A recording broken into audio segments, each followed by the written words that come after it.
BNP নেতা হারিস চৌধুরীর মরদেহে DNA পরীক্ষার নির্দেশ দিয়েছেন হাইকোর্ট। কবর থেকে তুলে বিএনপি নেতা হারিস চৌধুরীর মরদেহে ডিএনএ পরীক্ষার নির্দেশ দিয়েছেন হাইকোর্ট। বৃহস্পতিবার 5ই সেপ্টেম্বর বিচারপতি AK-M আসাদুজ্জামান হারিস চৌধুরীর মেয়ে ব্যারিস্টার সামিরা তানজিম চৌধুরীর রিট আবেদনের শুনানি নিয়ে আদালতে এই আদেশ দেন। আদালতে রিটের পক্ষে শুনানি করেন ব্যারিস্টার বাহাউদ্দিন চৌধুরী।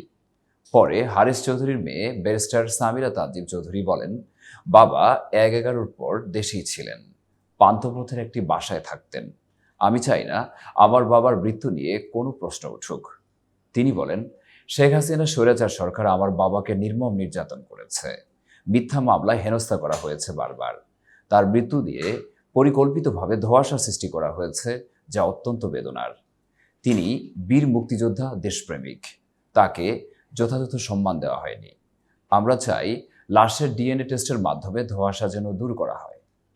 এতক্ষণ বার্তা বৈঠকের সাথে থাকার জন্য ধন্যবাদ। নতুন নতুন তথ্য ও সংবাদ পেতে বার্তা বৈঠক ইউটিউব চ্যানেল ও ফেসবুক পেজের সাথেই থাকুন।